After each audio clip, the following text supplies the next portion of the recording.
Malawi Today.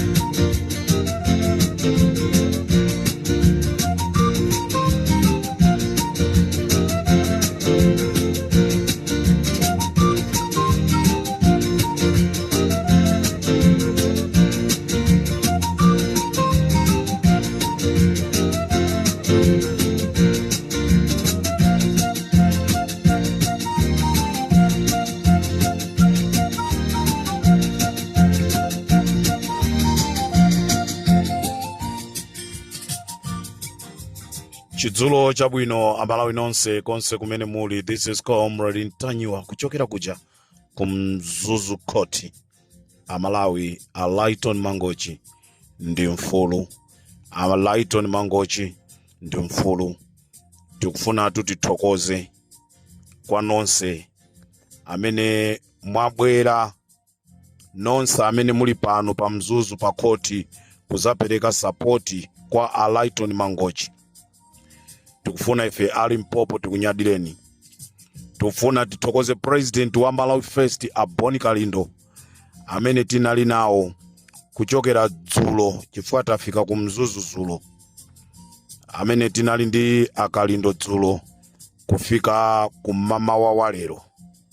Ndifuna ndithokoze a President amphawi kuti moyo umenewo musausiye. Inudi ndinu mtsogoleri woziwa mavuto a anthu, mtsogoleri amene muli ndi umunthu, osangoti ndine activist, koma activist wanu ndi woonadi. Activist wanu mukuyimiradi amphawi. Mwapereka chisanzo chabwino a Boni Kalindo kozapezeka malo ano, chifukwa chonena kuti mukanakhala kuti simunabwera Boni Kalindo, amalawi ito akanayankhula kuti amsiya yekha Lighton Mangochi. Ndifuna ndithokoze Pastor Shumba amene akhala kukangalika kuno kumzuzu ndikumapasa anthu ma update. Ndifuna ndikuthokozeni Pastor Shumba all the way from Lilongwe, koma munakwanisa kuzafika kumzuzu. Ambuye azikudalisani. Asimsoko tikulephera tikuthokoza ifeyo a Limpopo FM chifukwa cha ntchito yabwino imene maigwira simunatope kuchokera day 1 kuzafika tsiku la lero limene a Lighton Mangochi akutuluka. Ife tutiyamike Mulungu wakumwamba kunena kuti amen, amen. Akuti ndi Ambuye ndi zotheka. Amalawi tiye tigwirane manja. Mmene amachitira wandale akagwidwa, activistiso akagwidwa, tiye tizisonkhana mmene tinasonkhanirana kumzuzu. Zizipereka chilimbikiso kwa ma activist. Ndofunaso ndithokoze brother Mphepo, tiyamikire chifukwa choyima njii osatekeseka. Ndofuna ndikuyamikeni kwambiri. Ndofuna ndiyamikire ma DJ onse amene mwakhala usana ndi usiku kuyankhulirapo pa nkhani ya Amangochi. Nthawi ino amalawi ndife masuka, ndife mfulu.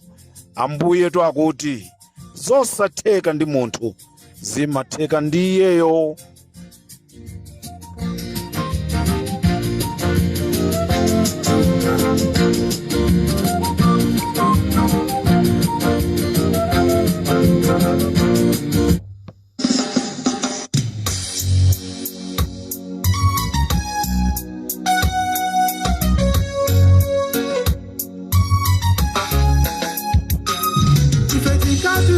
Ndi mwai usokolele dziko wakuda mbusa kutumikire fuko latuli mwina umphawi kuchepa mafuta nawo konda kupha nguna zako zikubazeni mukuvutitsa befuko latuli maholi pandiwe kamaosha moto dziko limbuye mfumuli musaisire kamaosha moto dziko limbuye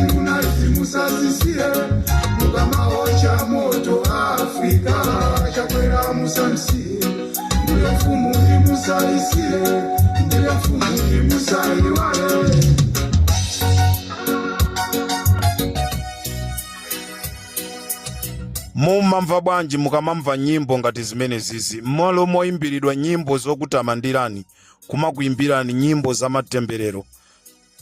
Mumamva bwanji azisogoleri kuchoka tsiku loyambirira mpaka kuzafika lero Amalawi kumangova mnyung'unyu? Iyi nyimbo sukunyozani kumakuuzani nokha mukudziwa dziko limene likuyendera. Anthu ovutika akulephera kugula chimanga pano, ena chimanga akugula 70,000. Achinyamata ukankhadziwa ndi manja kuti ligone apumule alibe zochita, pamene inu ndalama mukungoba. Bwana, pamene zafika zinthu pangakhale mndu azivuta kuti muyimenso simungawine, ndipo ngakhale wakhungu bwana sangakuvotereni. Azimayi amimba pano akubalira kwa adima chifukwa chodikira chimanga. Ife asibambo tatopa mkupereka mimba ma filling station kudikira mafuta, ndipo tatopa ndi mneneri wanu chamene amakamba kuti panopa kubwera mathanka akuti amafuta ulizi mpaka na lero adzabwera chaka chamkucha. Ndipo mudziwe kuti MCP sidzalowanso mboma mpaka la Yesu kubwera. Nokha mwaona zomwe mwachita, kanthawi kochepa komweka mwakwanitsa kusowesa vice president chifukwa chongofuna udindo malo mothandizana. Onani zinthu zimene zikudulira. Awa apolisi amene mmatuma kuti azikagwira anthu otsutsa bomawo akulephera kugula chimanga choti adye m'manyumbamo, akuopa kuvala uniform kuti apite pa shopu akakongole ngongole opa kumkana akumayenda civilian. Uyu mphunzitsi amene akuphunzitsa ana primary kapena kuti sukulu zanu za boma akulandira 120,000, achotsepo pomwepo agule thumba la chimanga 70,000, agule fetereza. Anthu amene adamphunzitsa kwawoko akudikiranso chithandizo chake. Zonsezi mukungoona anthu mukuwapasa ndalama salale yoti ndi ndalama zometesera ndeko, pamene inu ndi nduna zanu mukudya ndalama za nkhaninkhani. Ndikudziwa kuti ngati mwamvera nyimbo ndikatero so pa Limpopo FM. This is Comrade Ntanyiwa. ndili ndi zambiri Amalawi kwabedwa ndalama ku Malawi ame. Ndikati kwabedwa ndalama mundimve apapa ndikusakasaka madokumenti kuti ndikhale nawo ndikamabwera ndi programu madokumenti alipotero. Ndinakuwuzani kuti makasinja anayenereka kugulidwa 32 ndipo anagulidwa 30. Mkatikati mwa 32 mo makasinja awiri ndalama zake zinadyedwa, komatu makasinja aja samenenso amayenereka kuti agulidwe. Anali makasinja akuluakulu, koma lero tintini amene wapangika ku Malawi ame inetu ndiye ndikubwera ndi ulula, ndipo ku Eskom kuja ndikubweranso, ndipo ku Mera ndikubwera, ndipo ndapeza china chilichonse Amalawi. Boma ilili linabwera kuzaba osati kubwera kuzathandiza anthu. Ndipo ndi Malawi yekhayo amene ali chitsiru amene azakavotere Lazarus Chakwera ndi MCP.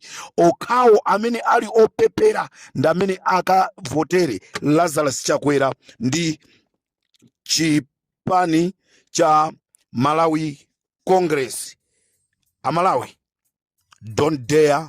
Ndipo osakhala ndi chikhumbo chonena kuti anthu kukavotera Lazarus Chakwera ndikuti tuzikuchitika tukujeni ku State House kumene kundikhazikikako zikuchitika kuli zambiri ku State House imene Amalawi timaiziwa yopya ija. Angakhale Kamuzu ali kumene koko sitinamve kunena kuti anyamata akamuzu ajina Nicholas Dausi akupanga za chisembwere. Ndetu kufuna anawo tumutenge muzikaheza ma DNA anawo chifukwa mukulera ana ini yake. This is Comrade Ntanyiwa on Limpopo FM. Ndikateroso tikumane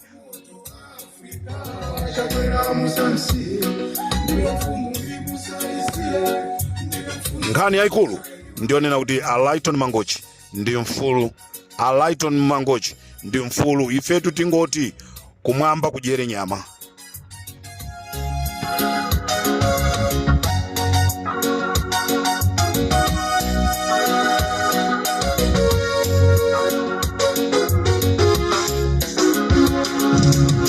Chipani akulu nomse achipani cha Kongereza.